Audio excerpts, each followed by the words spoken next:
let's explore common phrasal verbs for socializing, doing things with people.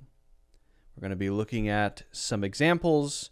We're going to be exploring in depth, of course, working on your own examples along the way, and of course, asking any questions if you have them.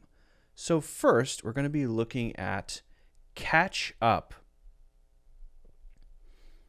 Catch up. Now, this can be used in different ways. So let's talk about how we can use it with examples first, and then really get into the meanings of this particular phrasal verb. Okay? Let's catch up with coffee next week. I want to hear about your new job. I caught up with my college roommate over the phone, and we reminisced about old times. Okay? Now, these two are specifically related to socializing with other people, but it's important to have the larger context. When we use catch up, we have here a feeling of being behind. Oops. Behind. If you're in a race, right? You're running around a track here, and you are here, and the person in front of you is here. Well, you are behind. And you may be on the last lap of the race. Well, if you want to win this race, you're going to need to, as they go around, go faster and faster and faster until you get to where they are. Maybe by the time they get here, you're able to get to where they are, and then maybe even pass them and win the race. Well, what are you doing here when you're going faster to get to where they are? You are catching up. And this is the core meaning that you can think of when you hear this when it comes to socializing. Now, you might not make that connection immediately. Hold on a second. What does the racing have to do with having coffee next week? Well, okay, keep that image in mind. Now we build on this with something a little bit more abstract. So we still have this idea of being behind, but instead, now we're going to take it to something non-physical like work. Okay? So you take a week off for maybe personal reasons from your job. And so you on Friday tell your boss, I need to take a personal mental health week next week, okay? I just need it. Your boss says, okay, I understand. So you take a whole week off. You come back the following Monday after a whole week off, and you find that you have 100 things to do. Now, you also had other stuff that you should do on Monday. If you had been working the previous week, then you would come in on Monday and you would have stuff to do. But now, on top of that stuff that you have to do on Monday, you also need to do the 100 things that built up over the week. This is not a great workplace situation, I guess. But what you have to do is catch up on all the work that you didn't do last week. That means you need to do even more than you would normally do. You have to catch up because you are in some way behind. You can catch up on work. You took that day off, you took that week off. So I spent the weekend catching up on work. And you catch up on maybe your emails. If you have 30 emails to answer, I'm going to just sit down, have a cup of tea, and answer all of them. You catch up on your emails. Someone might catch up on their homework, right? Okay. So first we have the race. Then we have being behind in another way using the same phrasal verb. Now we take that even further to the social situation. Let's catch up with coffee next week. I want to hear about your new job. I caught up with my college roommate. But what's going on in both of these? Well, the idea is that I haven't seen this person in a while. And so in a way, there are things about them I don't know. Things in their life. This person had a kid and bought a new car and moved to Barbados or whatever. And so when we sit down to have coffee, we talk about these things. Oh, really? How's your new kid? What's his name? Oh, really? What, tell me more about the car. Oh, what, you decided to move? Wow, amazing. Tell me more about that. All of these things that I would have known if we had been talking regularly. Maybe we haven't seen each other in 2 or 3 years, so I learn about these things. Well, this idea is how we use catch up socially. It suggests that it has been a while. It has been a while.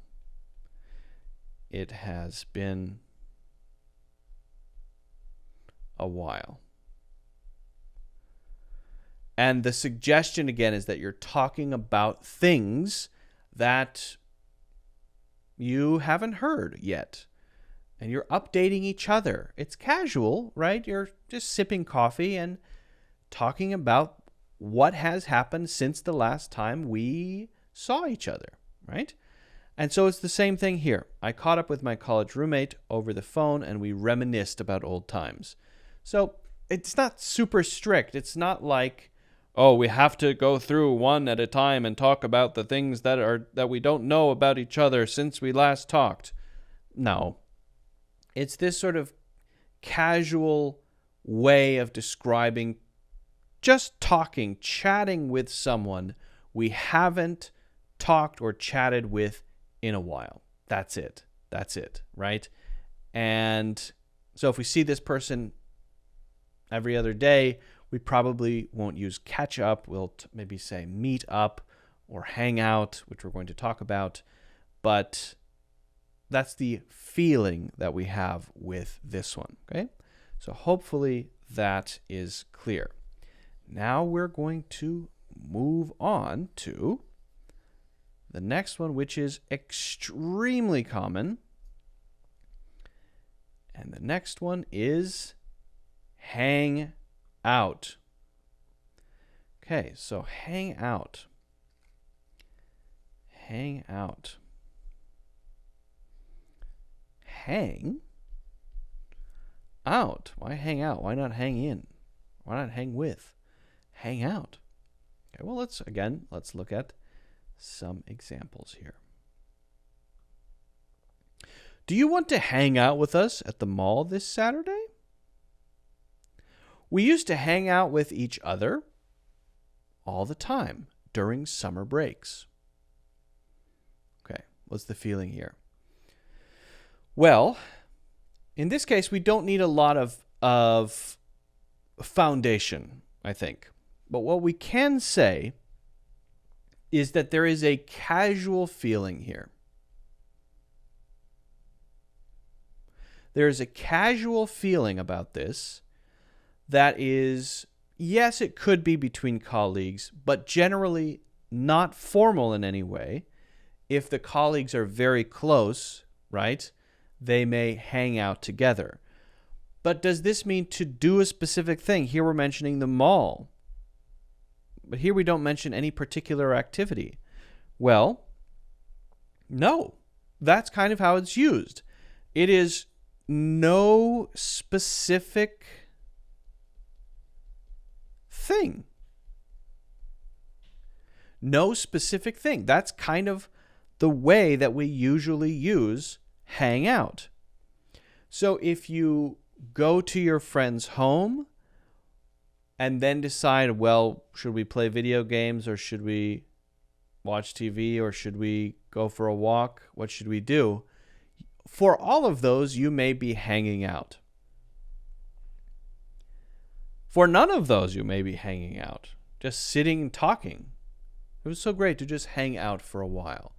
So we've got this feeling of it being casual. of just being with here. The way that it's used socially is just being. Whoops, what's going on here? Why is this so slow? Why is this so slow? Why is this so slow? Okay. Being with. Just in general. Doing no particular thing. Doing no specific thing. We used to hang out with each other all the time during summer breaks. Now, you could probably just say, we used to hang out all the time. You actually don't need to say with each other if you don't want to, because it's implied. It is implied. So if you're wondering, can I just say, do you want to hang out? Is that okay? Yes, that's totally natural. Again, if it's with a friend, if it's a casual situation. What were you doing yesterday? Just hanging out. Just hanging out. Now, the other question you may have is, can I hang out by myself? If someone says, what are you doing? And I say, just hanging out at home. Is that correct? Is that natural? The answer is yes. You can say that. So in addition to using it socially, which is most common, like this, doing no specific thing, could be going to the mall, could be going to a movie, could be sitting at home talking, could be going for a walk, doing no specific thing, just being with a person or other people, that's fine.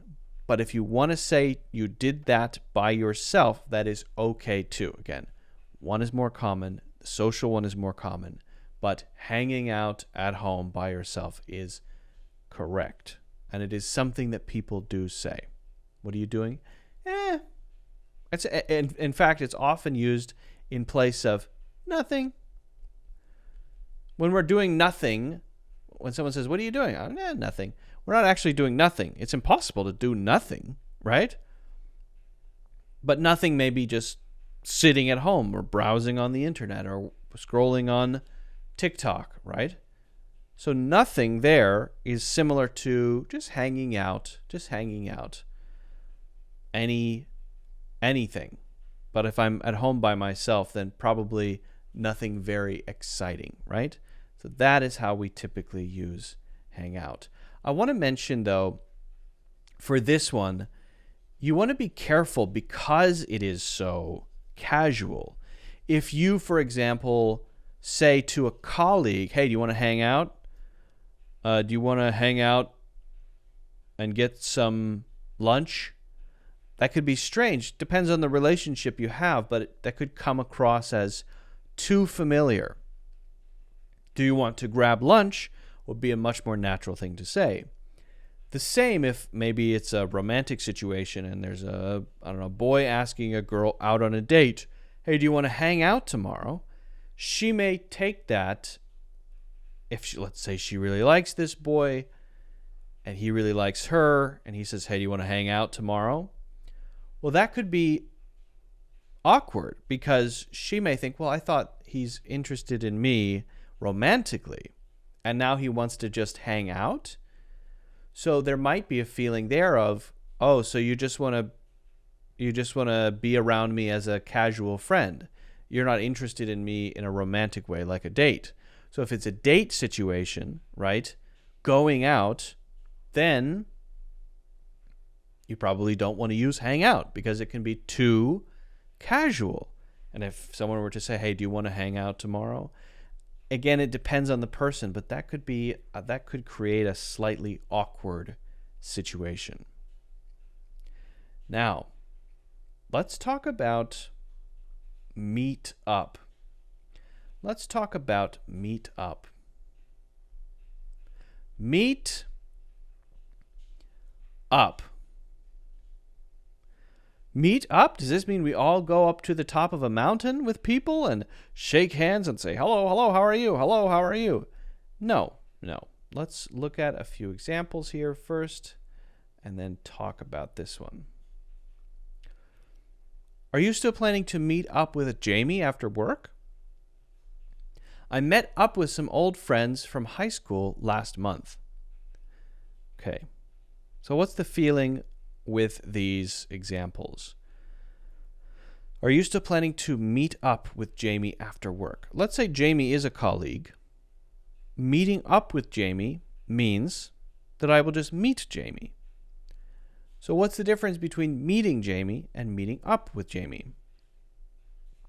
If I say, are you going to meet Jamie after work? Are you going to meet up with Jamie after work? The only difference is in the connotation. Often meet has an arranged, perhaps formal feeling to it. And meet up feels a little bit less formal. So it generally is less formal. It's less formal than just meet. Because we say things like, I have a meeting tomorrow. That's very formal, right? Often. You know, you have to sit down and have that meeting, right? To meet is a pretty general thing. But if you say we met up with someone, or I met up with someone, it suggests that you kind of know them pretty well. It's not as casual as hanging out. It doesn't tell you what you do with that person, right? When you hang out with them, you do no particular thing. But when you meet up with someone, you may just hand them a piece of paper and walk away. When you meet up with someone, you may just say 5 words to them that are very important and then leave, right? It doesn't mean what you do, or it doesn't suggest what you do with them. It may be to meet up with them for dinner. It may be to meet up with them for coffee. It may be to meet up with them to give them something. It may be to meet up with them to ask them 3 questions. It doesn't tell us anything about what you're doing. That's the difference with meet up and, for example, hang out. To hang out is to do nothing in particular, but you are together. And to meet up is emphasizing the fact that, hey, you're there and I'm going to be there. And then no other details, really, unless you say that or add that later. I met up with some old friends from high school last month. And then, what did you do? Well, we hung out, we went to dinner, we had some drinks. What did you do after you met up? So the meeting up is just the initial thing, just the connection. And again, it has a less formal feeling. It's not exactly casual.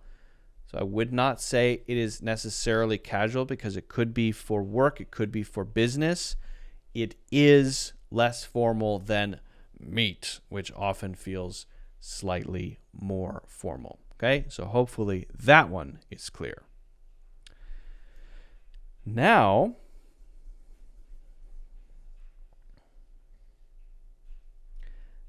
we look at get together. Get together.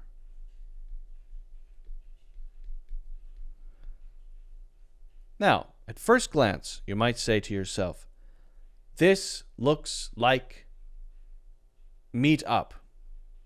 Yeah, it could be. It could be. But there might be some differences too. So let's explore our examples and try to get a sense for this one. You could often use this in the same way as you use meet up to meet someone. But when you say meet up, you may not include what you do once you meet up. Again, you give them something and leave, or you spend an hour together having beers. Could be either one. But get together suggests more than that. We're getting together for a family reunion next month. Why don't we get together after work for drinks? So often you have this after get together for. Somewhere in there you have the purpose. Doesn't have to be, right? The feeling of this one is to get together is to intentionally meet people, could be a person, one person, to do something specific together. So there is a difference with hang out. Again, hang out would be nothing in particular. Maybe we go to a mall. Maybe we go shopping together somewhere else. Maybe we just sit and stare at the ceiling. Nothing in particular, right? Whereas get together often has a particular reason, and that is why for is often used. What is it for? For a family reunion? For drinks? For dinner? For studying? For what? Right? And so if you use get together, whether it's with one person or 2 or 10, and it is, I feel, more often used for more people, but it could be just one other person. You're saying we're going to meet up, and then do something. We may have lunch, get together for lunch. We may have coffee. We may have a big party. We may have a workout session. We may do yoga together. We may go hiking, right? Any and all, right? Any and all. Usually there is a reason. Now, sometimes you see this put together as one word and used as a noun, a get-together. So, for example, a family get-together. A family get-together. So, the reason to use this one is when you have some kind of specific purpose to spend time with a person or people. In this case, something very casual, drinks. In this case, maybe a lot of people getting together, and it's about spending time with people. That is what it's all about. Spending time with people. Okay. Now that we've explored get together, we have a couple more we're going to look at here. The next one we're going to talk about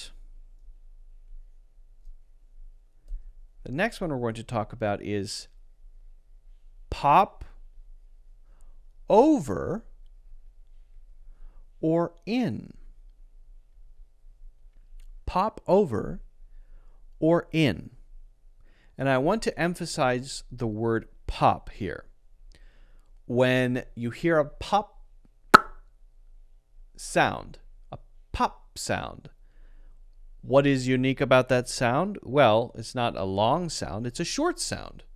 So there's a sense of quickness about it.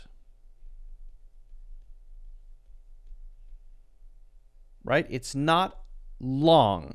It's not stretched out over a long duration or period of time. It's kind of quick. Okay, but we're using this socially. All right? So let's look at some examples here. Let me clean this up a little bit so we can actually read it, for crying out loud. If you're free this afternoon, pop over for a cup of tea. She popped in to see how I was doing after my surgery. Okay? What is happening with these? So, what's the difference between me saying, come over for a cup of tea, pop over for a cup of tea? Stop by for a cup of tea sometimes. Stop by. Well, they're all correct. Stop by for a cup of tea, pop over for a cup of tea, pop in for a cup of tea, come over for a cup of tea. But if you say come over, it's just like visit, right? You come over here, just like visit. There's no connotation of it being brief.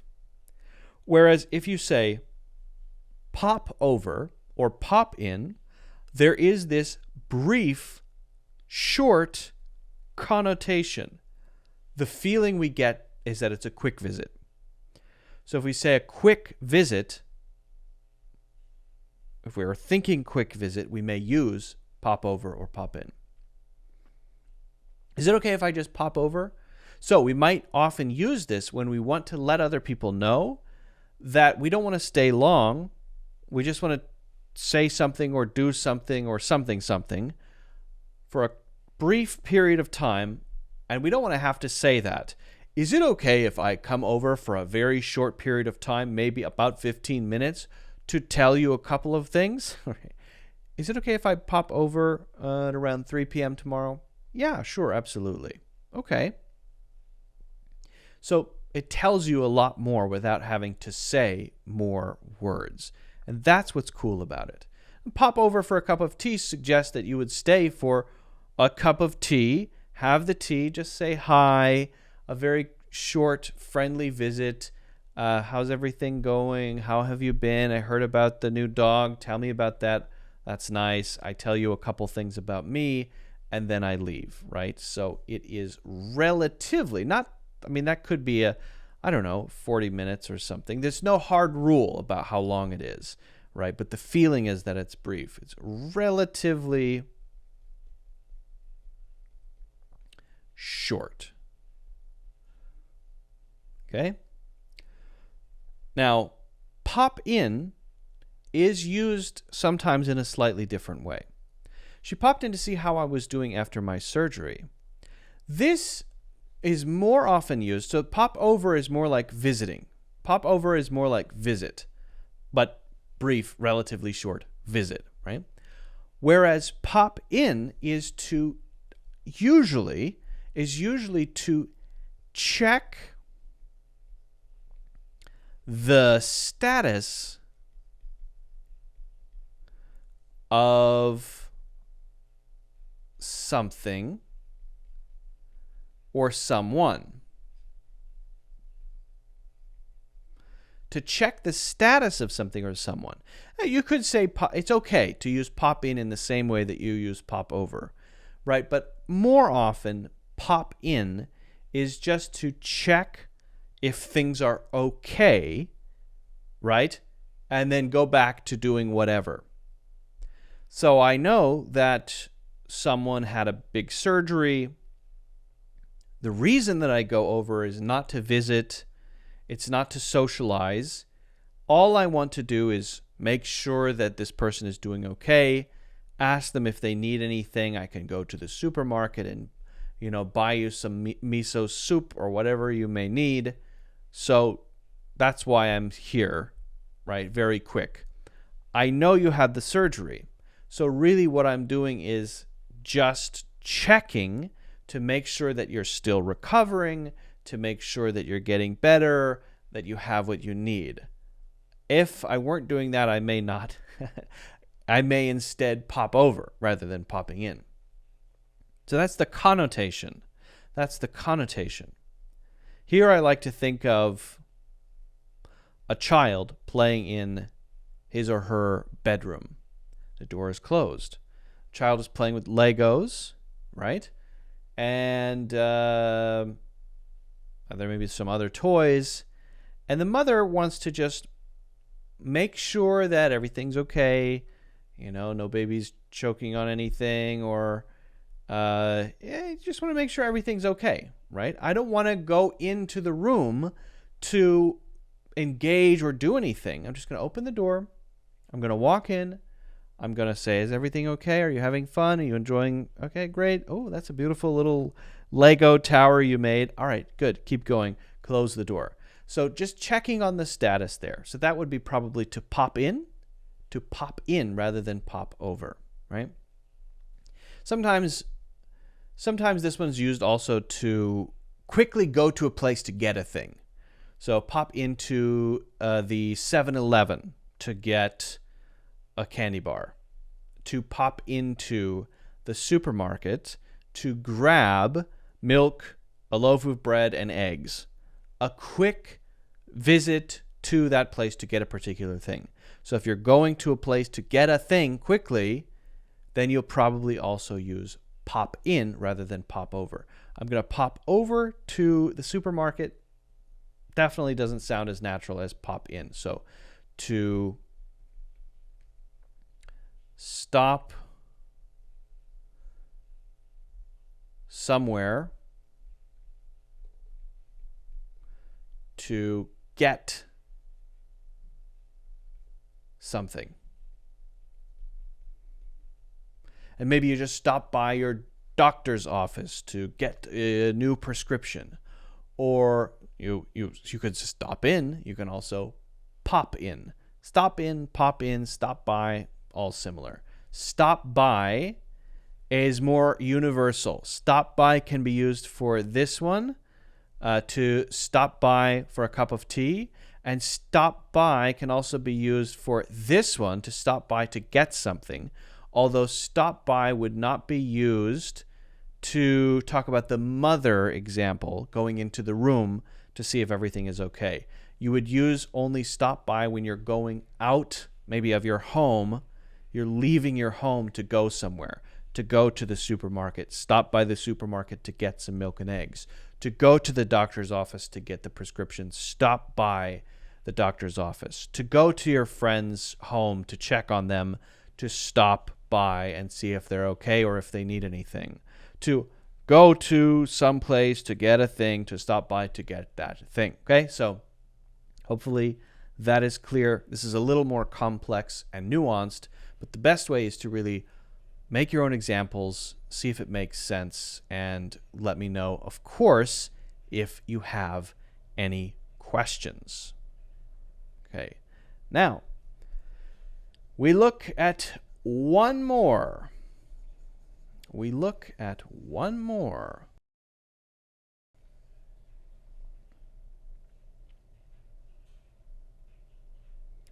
This gets very slow, weirdly slow sometimes. One of these days, I tell you. The next one we're going to look at, is stick around. Stick around? Stick around? Okay. Weird. Well, let's look at some examples. After the meeting ended, we stuck around to chat with the presenter. Okay.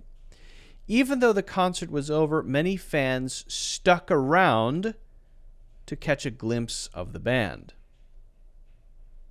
Okay.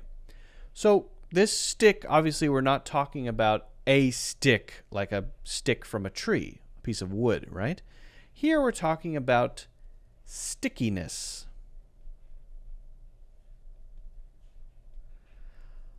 Meaning one thing sticking to another thing, right? But used socially, what could this mean? Well, this is where we would stay in a particular place. Now, the around part, it just means around here in the same way that we would say, I know that coffee shop is around here somewhere. It basically means in this area. When we say around here, it is in this area. Hey, stick around. Okay, so what am I saying? Stay in this area. So it's not telling someone to stay right there.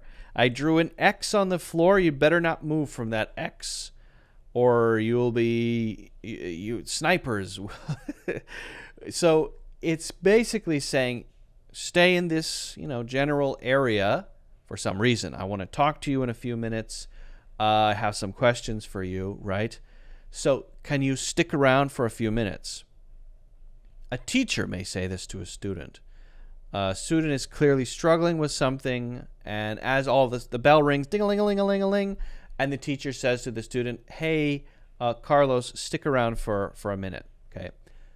So what does Carlos do? Carlos doesn't leave. Carlos stays in the classroom, and the teacher says, listen, Carlos, I know you've been struggling with this. I think that this book and this book and this book will help you. And also I recommend blah, blah, blah. So basically, stay in this general area. Now, after the meeting ended, we stuck around to chat with the presenter. So there's a bunch of people in a meeting. There's a presenter talking for 20 minutes. The meeting is over. Everyone leaves. But then some people are really interested in what the presenter had to say. And so they stay in the general area. They don't stand on one spot waiting. Maybe the presenter is, answering some questions. Maybe the presenter has to go use the bathroom, right? Any of those. So it's just a general sense of not leaving this particular place, but just the general area for some reason. So they stay, and then when the presenter comes back from the bathroom, they talk for a little bit. So we stuck around why did we stick around? To chat with the presenter. We have some questions. We want to share some things. We want to give some thoughts. Okay. Even though the concert was over, many fans stuck around, past tense, stuck around to catch a glimpse of the band. So normally people leave early in a concert so that the traffic isn't too bad. People leave 10 minutes early. Well, some super fans wanted to see the band after the show was over. They wanted to see the band packing up their stuff, leaving the venue.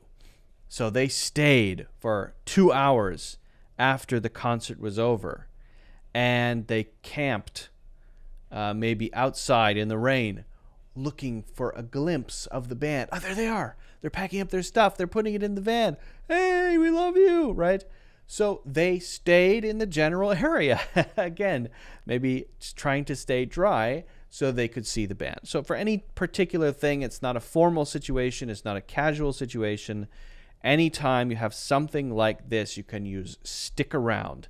And it is, in fact, very, very useful for this type of situation. But again, if you have any questions about how to use this naturally, don't hesitate to ask. Okay, so those are the phrasal verbs that we are going to talk about for socializing. I hope that they are all clear. We talked about, and let me just recap here. The ones we covered are catch up. We talked about hanging out. We talked about meeting up. We talked about getting together. We talked about popping over or in. And we talked about sticking around. And all of these are very common, and they're used all the time by native English speakers, so it's important to learn them. It's important to know how to use them. The best thing that you can do is really practice your own examples. Get a feeling for it. The key to anything is practice, practice, practice, practice, practice. Very important. If you have any questions about this or any of these, let me know in the comments. If you haven't already done so, don't forget to hit the like button and subscribe. And also check out my courses in the links in the description.